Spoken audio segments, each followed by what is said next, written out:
Hey y'all, welcome to the Syllabus. This is Carrington Thompson, your ninth student trustee, and today we have a special guest, one of my absolute favorite people on this campus. We haven't known each other that long, but anytime we have a conversation, it always goes well. Can you introduce yourself? Sure. My name is Dean Duffie. I have the pleasure of serving here at Tuskegee University as the Dean of the Chapel. Nice to have you. So have you always been a person that likes working with kids, or how did you get into this role of being Dean of the Chapel? A great question. So I started my time sort of in higher chaplaincy as a graduate assistant at Howard University. So I had no idea that I would fall in love with this work, but I always shared that I loved being in college. I went to the University of Florida undergrad, had a great time as a student, and I didn't really know then that I could bridge two things I love, education and faith. And while I was an undergrad, I was a part of a fraternity, I was a part of the gospel choir, and these were the hallmarks of what it meant to be in college for me. So to be able to walk students through life in these 4 years, or sometimes 5, depending on your major, is incredible. And I had, again, no idea that I could do this professionally, but when I got to the opportunity at Howard, it was a phenomenal experience, and I know now it's my calling. So I did almost 7-8 years at Howard, 4 years at Wiley, and now I'm here at Tuskegee. Well, we are glad to have you here at Mother's. Today's episode is called Seeing Clearly, Discernment in a Noisy World. And so my first question is to you, how do you personally define discernment? Is it spiritual, mental, emotional, or a mixture of all three at some time? That's a good question. So I think discernment definitely has a church-like or spiritual undertone. It's that idea of us looking a little bit more deeply than usual.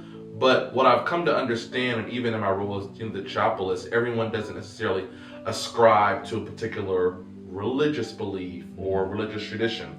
And so I would probably define discernment a little bit more broadly in the sense of your conscious. What is it that you are doing that is pushing you from a very deep place? One of the things I love about working here at Mother Tuskegee is I think each of our students are answering a call.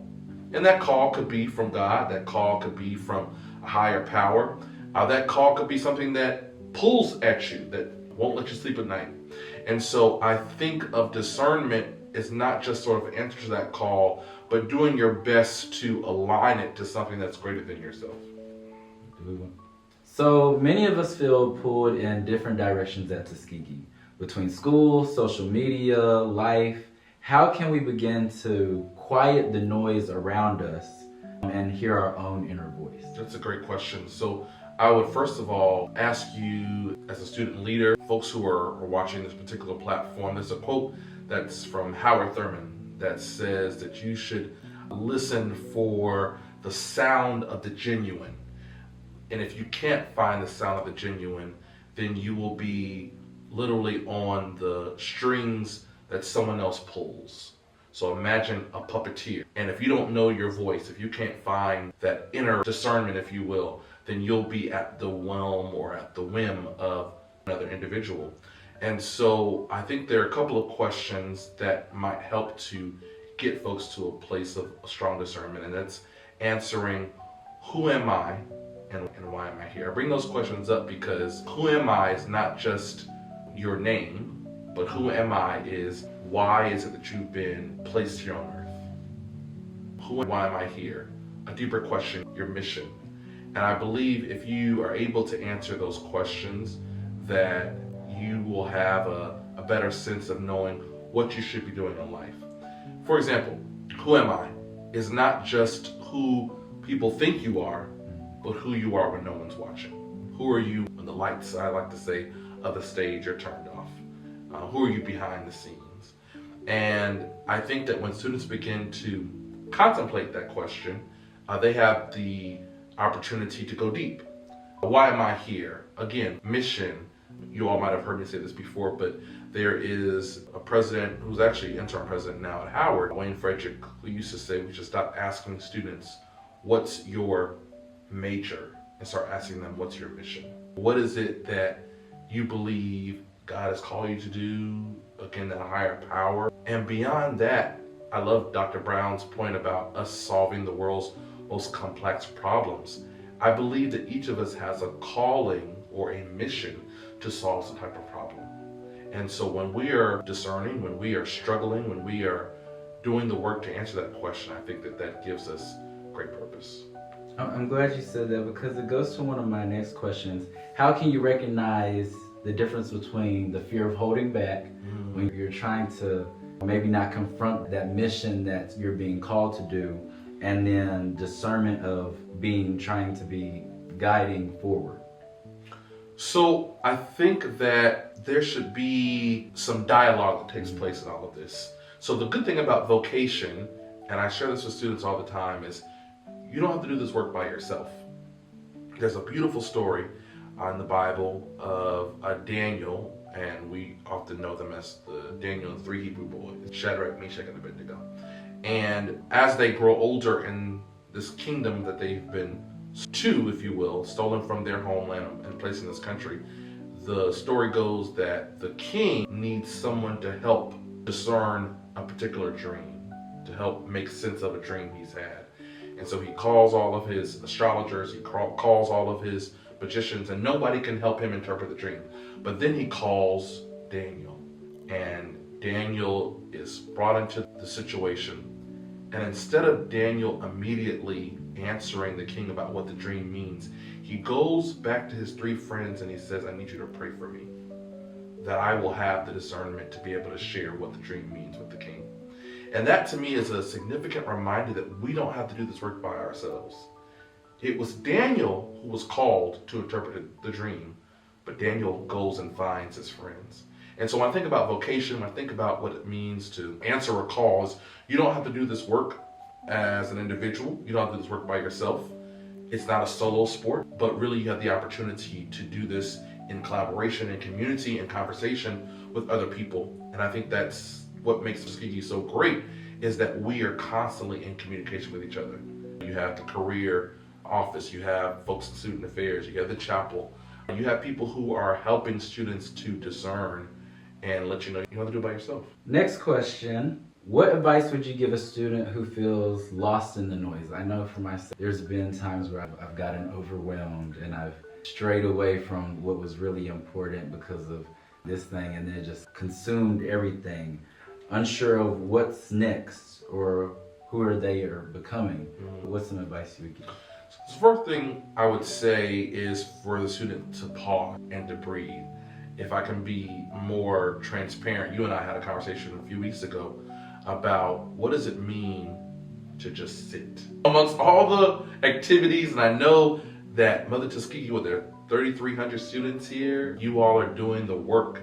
You're student leaders, you're activists, you're out there making a name for yourself. You're on TikTok, you're on Instagram, you all are influencers.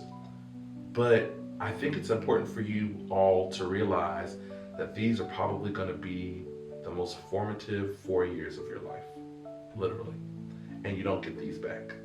I think all the time about being online with my line brothers and those weeks we were doing what we needed to do to become alphas, and I always share I would go back in a heartbeat to be as close to those young men as we were at that time, because we will never have an opportunity to be as close as we were in this time. We have families now, we have spouses, we have children, we have jobs, but there's something that I think significant that takes place when you're on a college campus and you're with the student body president doing the work of student government, and then you're also in class together, and then you go to parties together, and then you're in chapel together.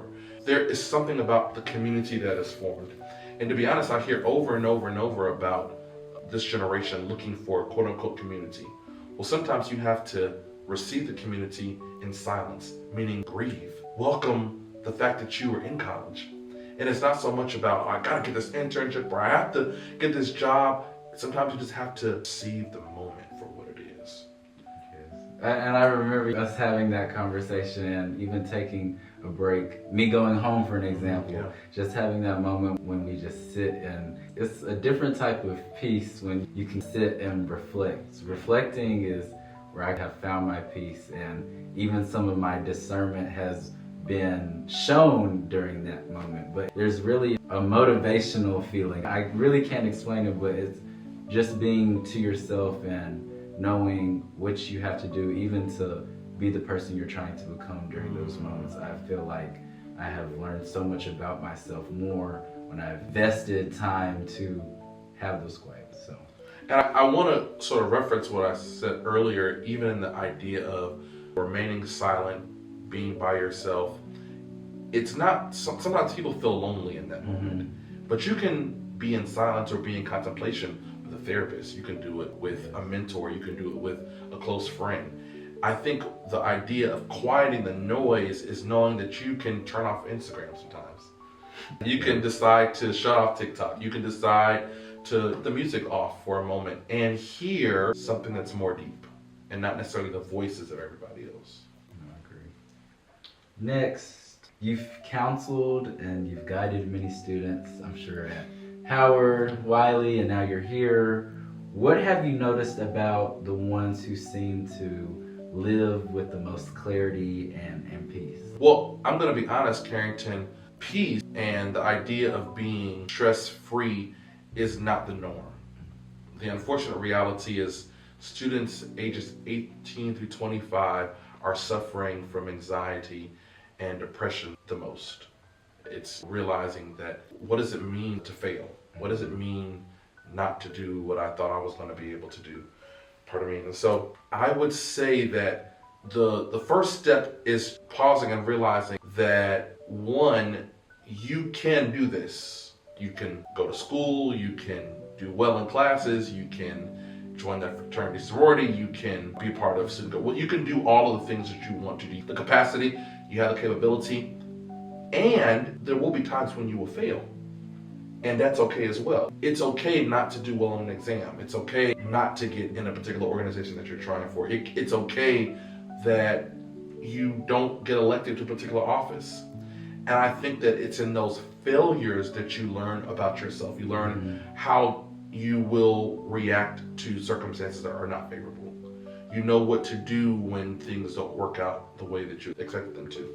And so I would say the student that is able to handle that is a student that can apply that beyond this place. Because we have to remember, again, college is only 4 years, 5 years. But this is supposed to be a microcosm to life. Right. Once you see this place for all that it is, and you're able to handle particular situations, you learn more about yourself, you're able to make those particular skills applicable when you leave Mother Tuskegee. And we want you all to be phenomenal leaders, phenomenal citizens, those who provide, again, answers to the world's most complex problems. And I think you do that by starting it now, not in the future. And lastly, if I can ask you, if you could leave our listeners with one takeaway about seeing clearly, and what would it be? So seeing clearly, I think it's aspirational. It sounds good. And I think that it's a great goal. What I would tweak a little bit is to be open. You are in this space for a reason. I think that I would probably add this thought, if you will, to ask the question, why have I been placed here? Of all of the things I could be doing, I could be in trade school, I could be working, I could be in a number of different spaces, but why is it that I've been called here to Mother Tuskegee? And what is it that I'm supposed to be doing in order to fulfill the mission that I've been given in life?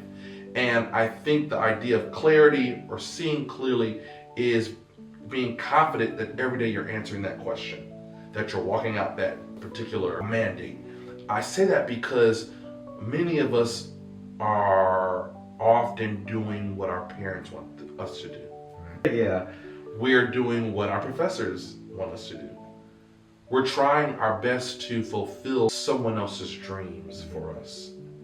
And I think the idea of clarity is saying, well, I have a dream for myself. I have a mission for myself. I have a goal for myself. And it's being adult enough to say, hey, you may have a thought for me, but I'm going to actually go down a different path. And it's okay for me to do that because I have the autonomy, I have the responsibility, and most of all, the mandate to do that. Well, y'all, I'm so glad that we had to have this conversation with Dean Duffie, and I hope that you gained something from this podcast episode. And always remember to follow the Instagram, TU Student Trustee, and the YouTube found in the link in our bio. And always remember, it's a great day to be a Golden Tiger. Until next time.